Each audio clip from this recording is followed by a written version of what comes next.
terjemahnya kurang, gitu Iya, ya. iya betul, betul, betul. Nah, ini contoh Ustaz ya, ini contoh. Misionaris-misionaris itu mereka juga belajar. Banyak ilmu yang mereka pelajarin. Salah satunya adalah belajar ilmu bagaimana caranya mereka kemana aja itu diterima oleh siapa saja. Hmm, Ya, pertama, itu yang paling penting. Yang kedua, mereka juga belajar Quran, Ustaz. Mereka juga belajar Islam, hmm, ya.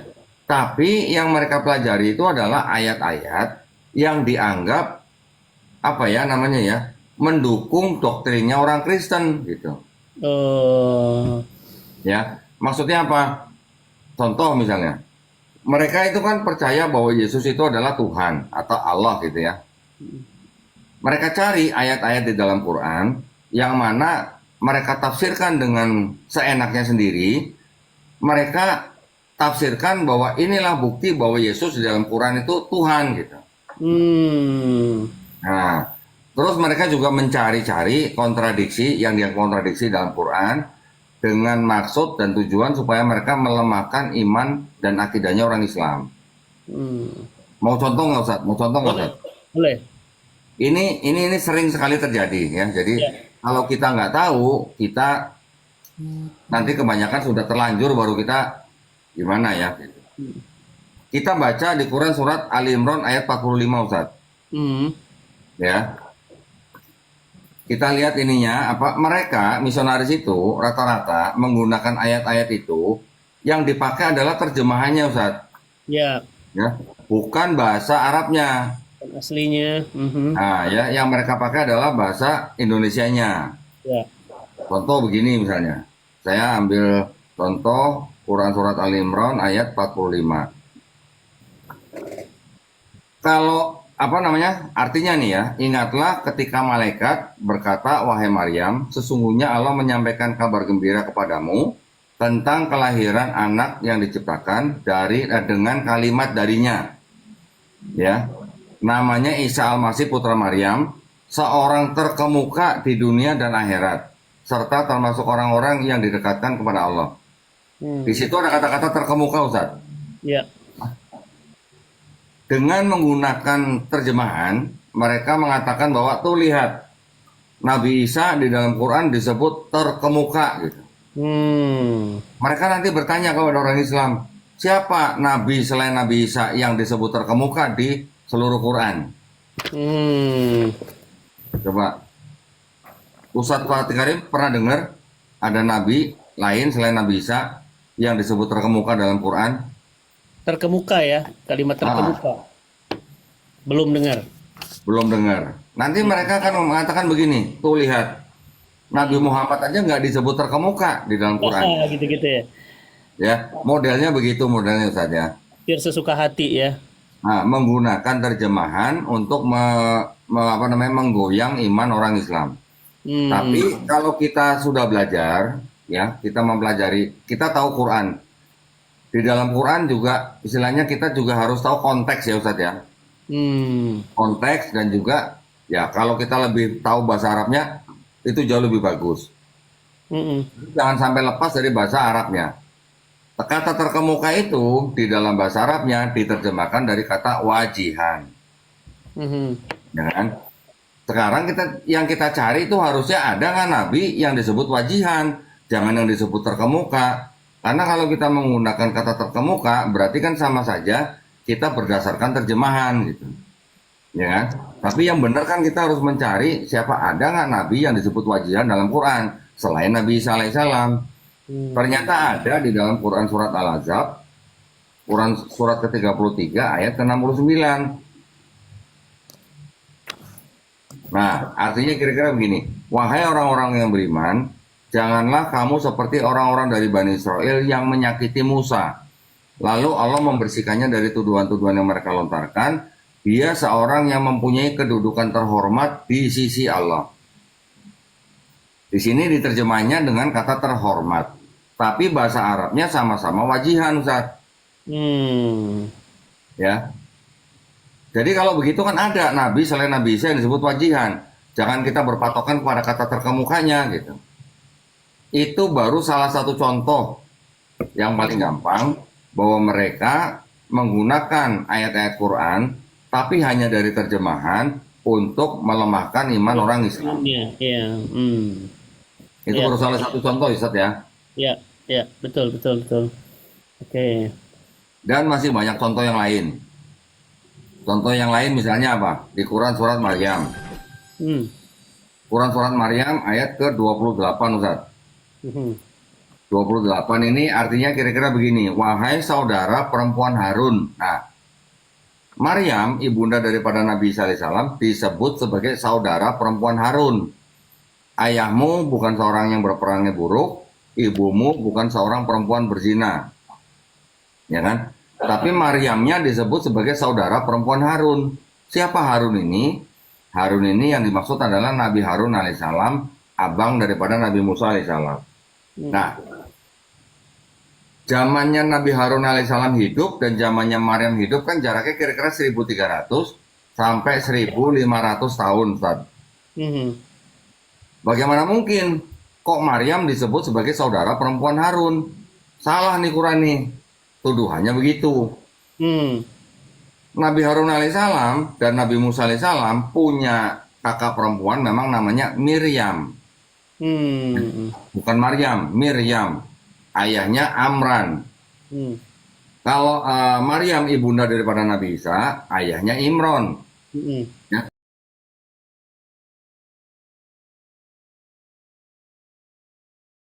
yang disangkanya ini Quran salah nih, gitu loh.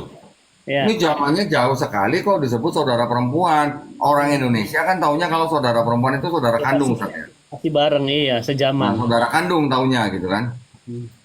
Tetapi mereka tidak tahu bahwa kalau di dalam bahasa Arab itu kan kosakatanya jauh lebih banyak daripada bahasa Iya, Indonesia. betul. Bahasa Indonesia berapa sih kosakatanya Ustaz? Paling banyak 250.000 kosakata. Hmm. Bahasa Inggris paling banyak 600.000 kosakata. Bahasa Arab berapa? 12 juta kosakata. Nggak sebanding gitu. Nah, Hmm. jadi rupanya dengan kita tahu konteksnya dan tahu tradisinya dan kalau kalau kita apa namanya? Kalau bisa tuh. Hmm. Nah, Hmm. jadi ini tidak ada yang salah dengan ini. Kenapa? Karena ada sebuah hadis riwayat Ahmad, salah seorang sahabat Nabi yang bernama Mugoiro pergi ke daerah Kristen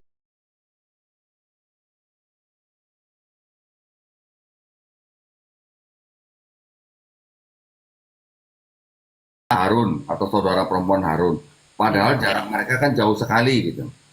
Nah, Hmm. sahabat tidak sempat menjawab, dia pulang ke Madinah, lapor ke Rasulullah. Rasulullah menjawab bagaimana? Kenapa tidak kau katakan kepada mereka bahwa Bani Israel memang punya kebiasaan menyebut orang-orang soleh sebelumnya. Hmm. Jadi artinya Maryam ini adalah keturunan Harun, keturunan Nabi Harun alaihissalam gitu. Nah, di kitabnya orang Kristen sendiri sebenarnya juga dijelaskan bahwa Maria di dalam kitab mereka itu juga sebenarnya adalah kerabat daripada istrinya Nabi Zakaria yang bernama Elizabeth. Elizabeth ini juga keturunan Nabi Harun. Hmm. Jadi Hmm. kalau Elizabeth dan Maria ini kerabat dan mereka adalah Elizabeth adalah keturunan Nabi Harun, berarti kan Maria juga keturunan Nabi Harun gitu. Dan itu Hmm. terbukti bahwa baik di Kristen maupun di Islam kita sama-sama paham bahwa Maryam atau Maria ini kan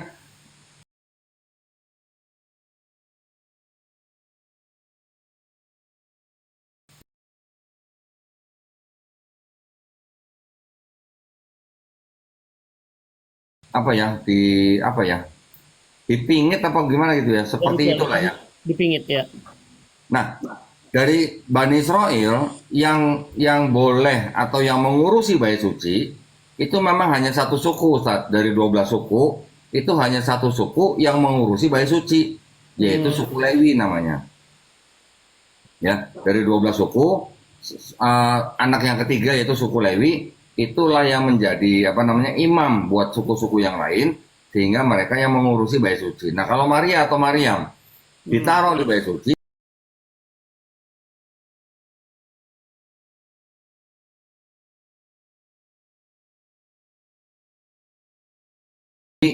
berarti keturunan dari Nabi Harun alaihissalam gitu. Hmm. Kalau kita tahu yang seperti itu ya, hal-hal seperti itu, ditanya begitu kan mudah jawabnya Ustaz. Hmm. Tapi kalau saudara-saudara kita misalnya yang di Yang nggak tahu. daerah, yang mungkin nggak pernah tahu soal beginian, dituduh Bisa Quran terus. salah, terus iya-iya aja, bagaimana? Hmm. Nah, ya, ini baru dua contohnya Ustaz. Masih Ya. banyak yang lain gitu. Mencari kemiripan ya, mencari pembenaran dari Quran bahwa Ya. selaras dengan agamanya. Ya. Bukan cari pembenaran Ustaz, cari remis. Oh, remis. Karena apa? Karena ketika mereka mencari-cari bukti di dalam Quran bahwa Nabi Isa itu adalah Allah itu sendiri, banyak sekali yang menggelikan juga itu Ustaz. Hmm. Contoh misalnya tadi di Quran surat Ali Imran, Nabi Isa disebut kalimatullah gitu misalnya. Hmm. Tuh, kalimatullah. Sama di Bible, Yesus adalah firman Allah gitu katanya. Firman Allah yang menjadi manusia. Di Quran, Nabi Isa disebut kalimatullah gitu. Nah, kalau kita nggak tahu artinya kalimatullah, bisa aja kita apa namanya, Ya. terbawa gitu pola pikir mereka gitu. Padahal kalau kita baca kalimatullah artinya itu kan apa? Allah menciptakan Nabi Isa alaihissalam hanya dengan kalimatnya kun gitu doang. Hmm. Seperti itu mau disamain gitu Ustaz.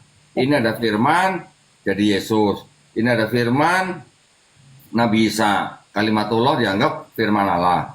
Yang seperti itu gimana? Coba ya. Oh, kalau kalau di agama mereka itu kalau di dalam Islam ketika kita menghantar hidayah kepada Hmm, seseorang, kemudian orang itu bersyahadat, maka hmm, kita dapat pahala dari sisi Allah.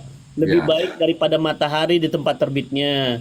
Dalam Hmm. hadis lain dikatakan lebih baik daripada unta merah. Kalau di agama dulu sana apa balasan ganjarannya sehingga mereka benar-benar tertarik. Kalau balasannya disebutkan apa itu tidak disebutkan Ustaz. Tidak disebutkan ada unta merah atau Heeh. mobil Mercy itu enggak. Tapi yang jelas kalau mereka bisa bawa jiwa Heeh. itu ya namanya mobil-mobil Avanza mah dapat lah Ustaz lah gitu. Tapi nggak semua ya Ustaz ya, tidak semua ya. Ada juga yang memang gini Ustaz. Ini juga fakta ya. Ini saya pernah mendapatkan konfirmasi dari beberapa orang yang pernah menjadi mahasiswa di STT Hmm. ya. STT itu Sekolah Tinggi Teologi Kristen ya. Mm-mm. Tidak semuanya tapi kebanyakan STT itu mensyaratkan kepada mahasiswanya kalau mau lulus dengan mudah itu harus bisa membawa jiwa Ustaz. Oh. Membawa jiwa itu artinya mengajak orang di luar Islam, di luar Kristen masuk agama Kristen, gitu Hmm. ya. Macam-macam. Ada yang minimal 3 orang, ada yang minimal 5 orang.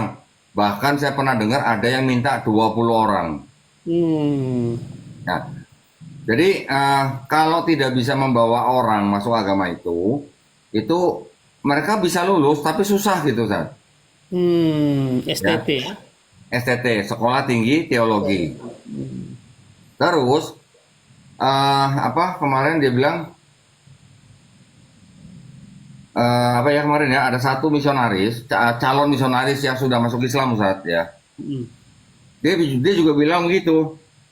Jadi dia diminta untuk mencari 20 orang baru dia bisa lulus dengan mudah gitu. Hmm. Nah, ya. Jadi kalau kita mungkin tahu kalau orang kuliah kan ada yang namanya apa ya? PKL gitu lah ya. Hmm. PKL-nya mereka begitu, mencari orang untuk masuk agama mereka. PKL. Ya. Jadi ya ini kita harus ketahui, bukan berarti kita harus memusuhi orangnya, tapi Ya, kalau kita sudah tahu modusnya mereka, nah kita yang harus imod- hati-hati gitu, pasti Ustaz. modusnya. Ya. Itu belum termasuk ketika mereka punya misi Hmm. yang memang mereka harus door to door, ketok-ketok pintu orang gitu. Wah, ada lagi ya. Oh, kalau yang itu udah jelas itu udah yang paling umum gitu Ustaz ya. Hmm. Yang udah paling umum mereka ketok-ketok pintu rumah orang Islam. Selamat pagi Pak, Ibu, selamat siang, selamat sore. Kami bawa kabar baik gitu bilangnya. Kabar baik apa? Kabar baik tentang keselamatan. Nanti mereka Hmm. memberikan buku brosur, pamflet, majalah gitu ya. Untuk apa? Ujung-ujungnya untuk mengajak orang yang di luar Kristen untuk masuk agama mereka. Itu udah yang paling umum. Dan itu udah banyak yang ketangkep tangan, tetapi sayangnya walaupun mereka melanggar aturan pemerintah, keputusan bersama dua menteri nomor 1 tahun 79, tetapi sanksinya tidak begitu jelas gitu Ustaz. Hmm. Sanksinya tuh nggak jelas. Jadi memang mereka masih nggak kapok-kapok gitu. Mungkin kalau ditangkap, ditelanjangin, diarak di kampung mungkin baru kapok gitu. Iya, Ya, ada sanksi yang tegas memang ya.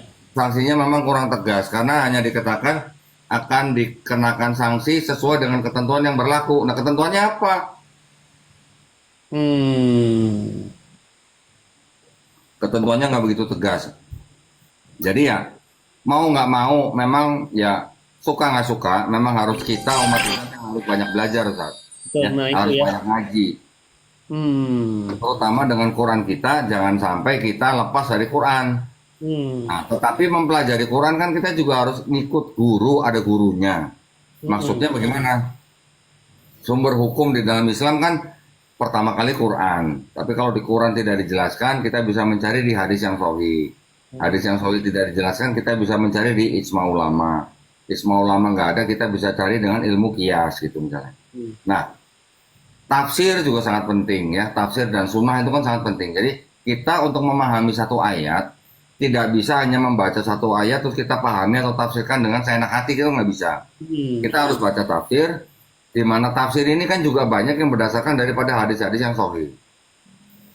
Untuk mengetahui satu ayat, untuk mengetahui konteks di dalam satu ayat, kan kita juga tidak bisa mengandalkan satu ayat aja. Kita harus baca beberapa ayat sebelumnya dan baca beberapa ayat sesudahnya. Baru tahu konteks ini ayat lagi ngomongin apa. Hmm. Nah, nanti orang kafir juga banyak yang pakai ayat. Tuh, masa di kitab suci ada perintah bunuhlah orang kafir dimanapun mereka berada gitu. Hmm. Gimana? Yang ngasih ayat itu kan dia nggak tahu konteksnya apa, berarti kalau begitu. Iya. Itu konteks apa? Turunnya saat apa? Nah, jadi orang Islam kita juga harus tahu asbabun nuzul gitu kan Ustaz. Ya.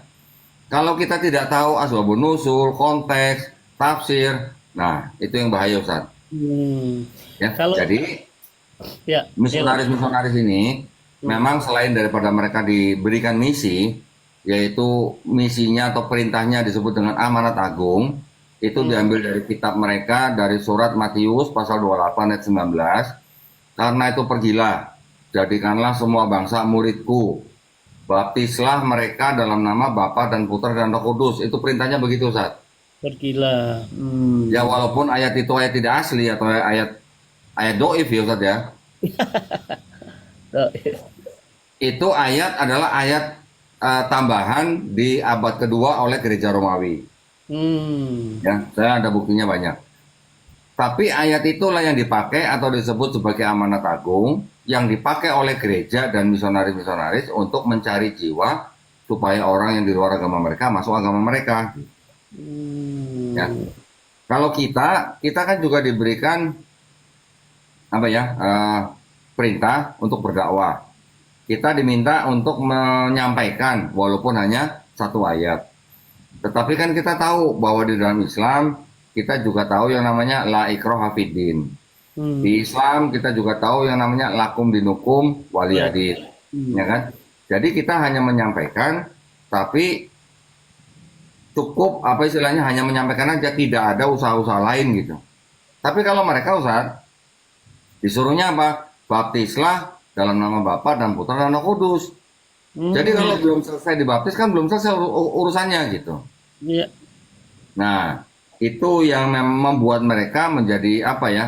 Agresif gitu. Agresif dalam hal mencari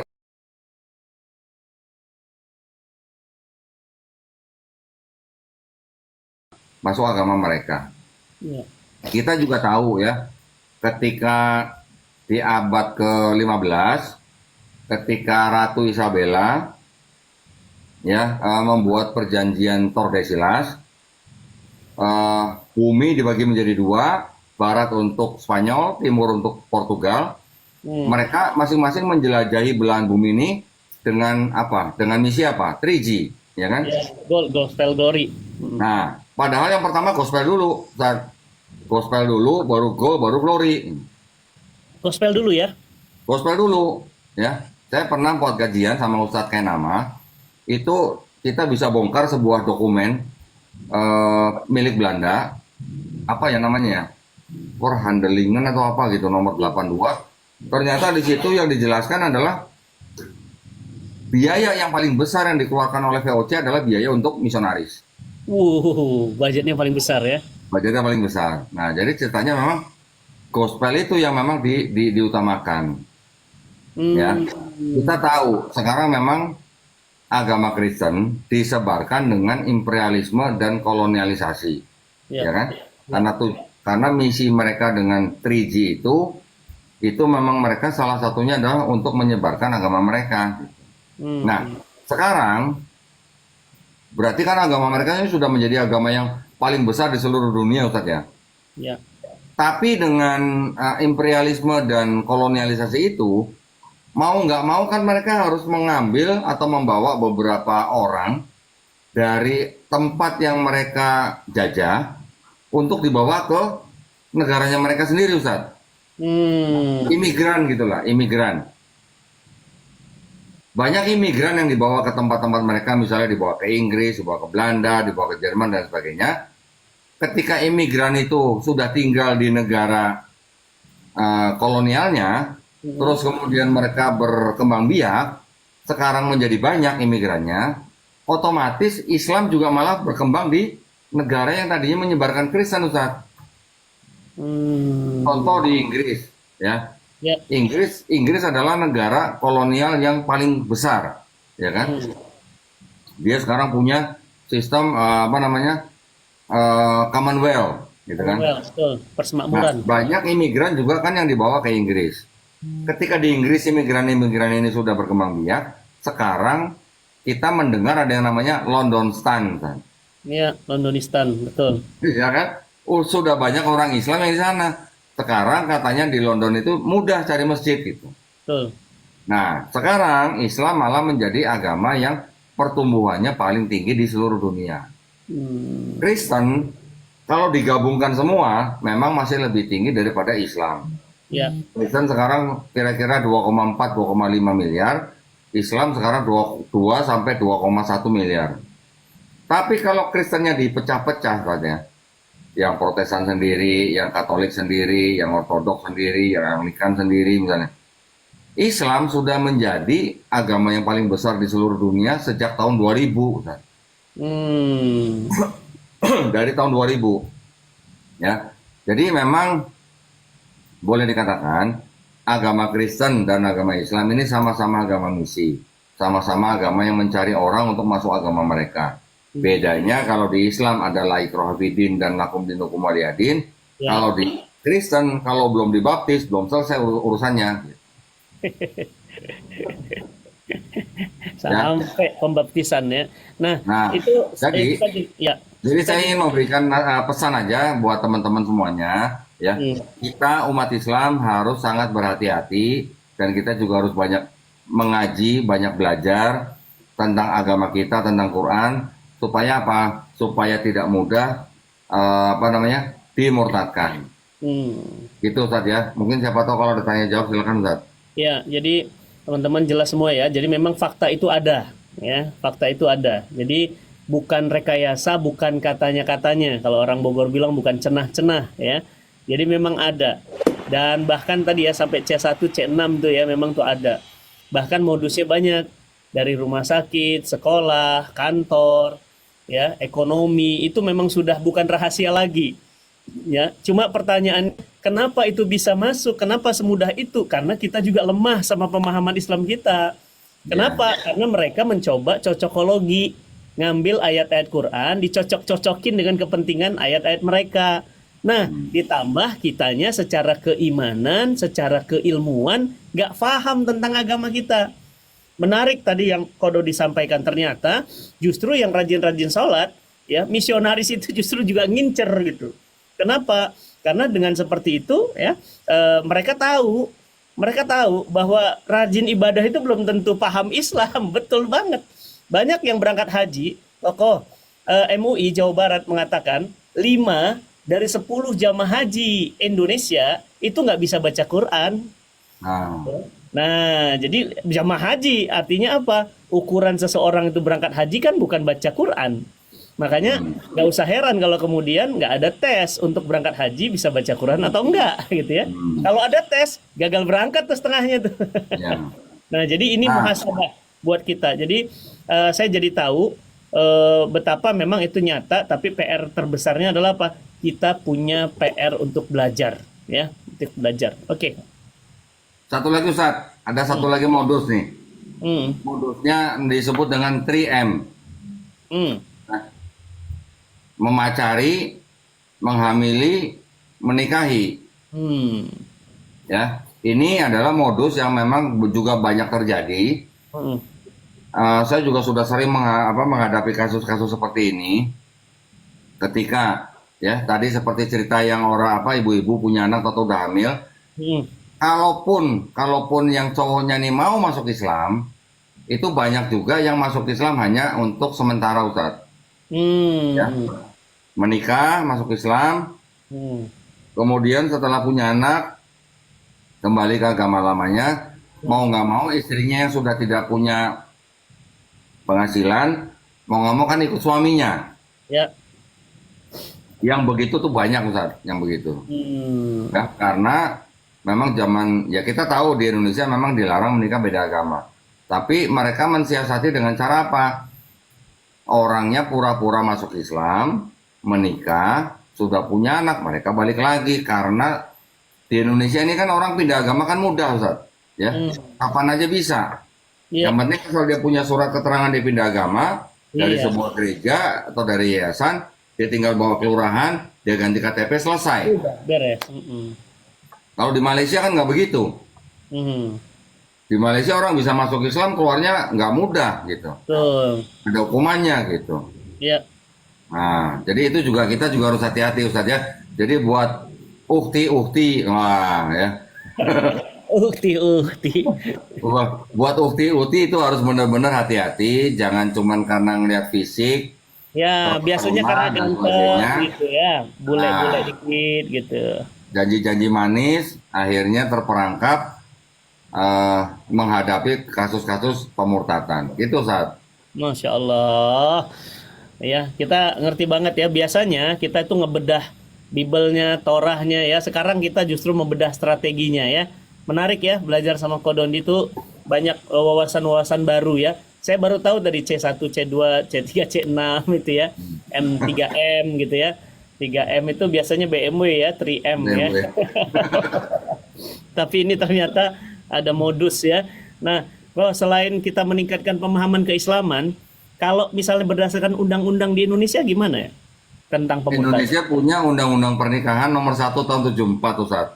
Mm-mm. Itu melarang pernikahan beda agama. Dan keenam agama yang di Indonesia ini semuanya juga melarang Ustaz. Hmm. Ya, semuanya juga melarang. Bahkan kalau kita di Islam kita tahu ya, kita baca di Quran surat Al-Baqarah ayat 221, yang laki maupun yang perempuan dilarang menikah dengan yang musyrik. Hmm. Sudah jelas kan? Betul. Yang di agama Protestan dan Katolik ini juga punya ayat yang sangat jelas, 2 Korintus 6 ayat 14. Jangan merupakan pasangan dari orang yang tidak percaya. Ya, bagaimana terang bisa bersatu dengan gelap. Wih.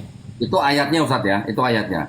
Tafsirnya orang Kristen tidak boleh bermitra usaha, tidak boleh dalam golongan rahasia, tidak boleh persahabatan karib, tidak boleh berkencan, tidak boleh menikah dengan orang di luar Kristen.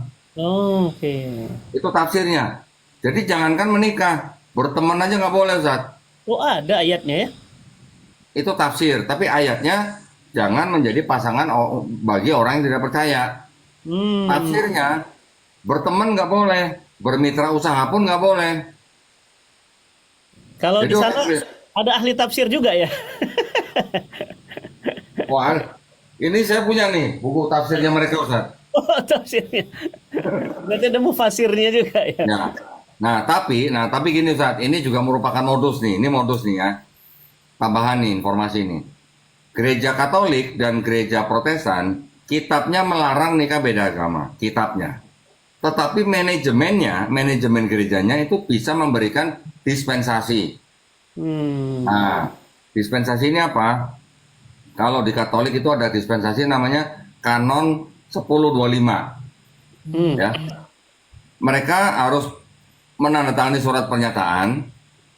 Yang Katolik harus tetap Katolik, ya. Tapi kalau mereka punya anak, anak-anaknya harus masuk Katolik. Itu pernyataannya. Jadi ketika mereka nikah beda agama, sama gerejanya diberi dispensasi, itu merekanya boleh, tapi harus bikin pernyataan seperti itu. Ya. Baru tahu. Oke.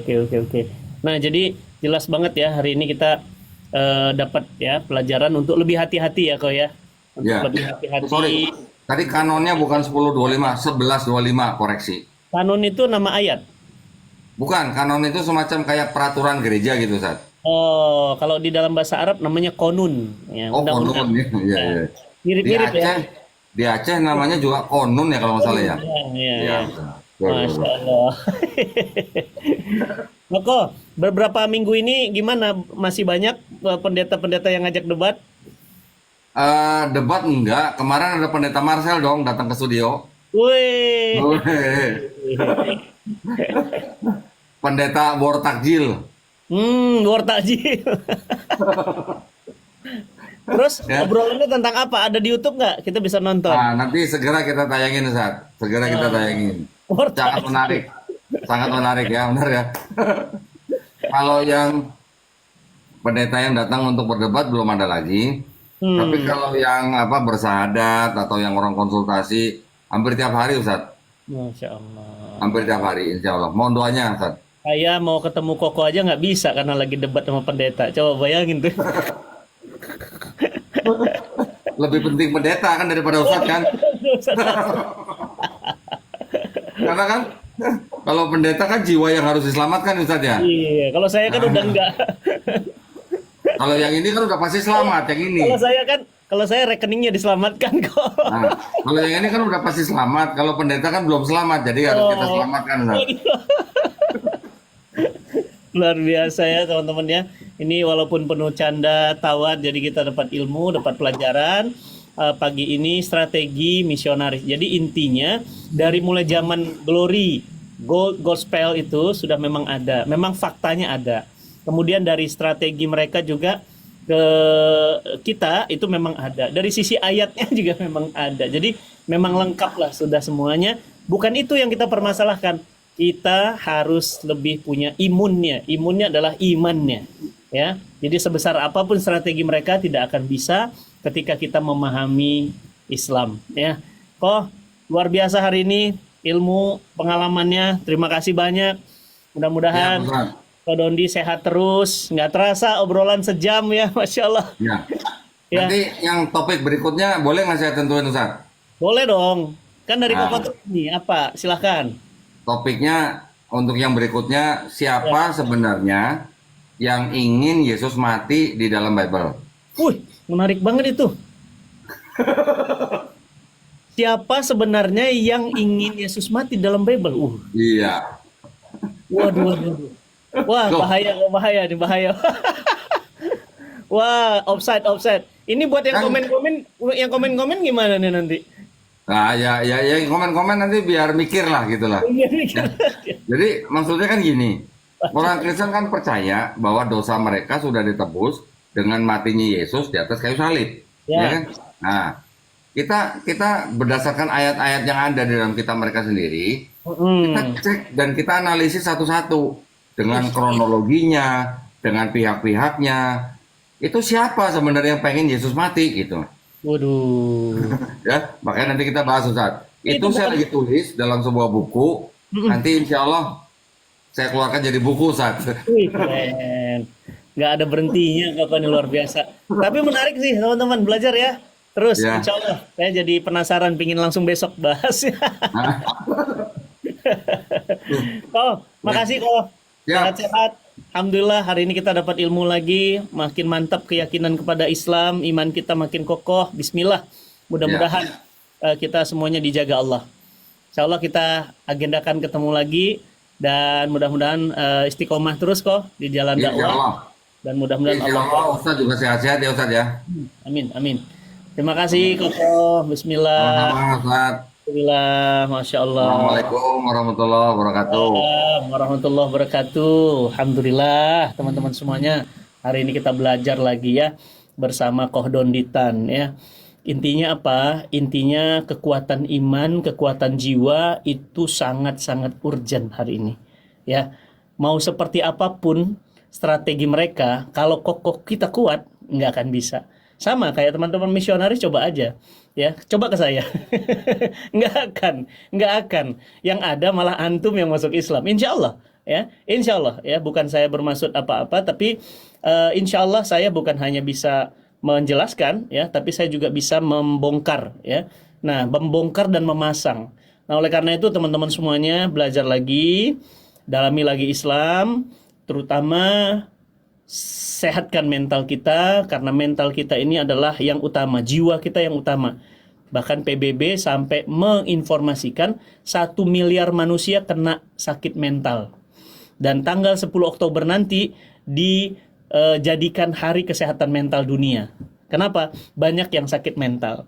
Kenapa banyak yang sakit mental? Salah satu penyebabnya adalah keluarga broken home. Nah, jadi orang-orang yang broken home, rumah tangganya hancur, tidak pernah dapat pelukan ayahnya, tidak pernah bicara dengan ibunya, tidak lahir dari keluarga yang ideal, ya, penuh cinta, maka jiwanya akan terganggu. Nah, teman-teman semuanya, tanggal 19 Oktober, jangan lupa, saya mempersembahkan event khusus yang namanya event Broken Home Healing. Ya, tanggal berapa? 19 Oktober. Ya, di mana Grand Suasana Sleepy. Ya, ketemu di sana.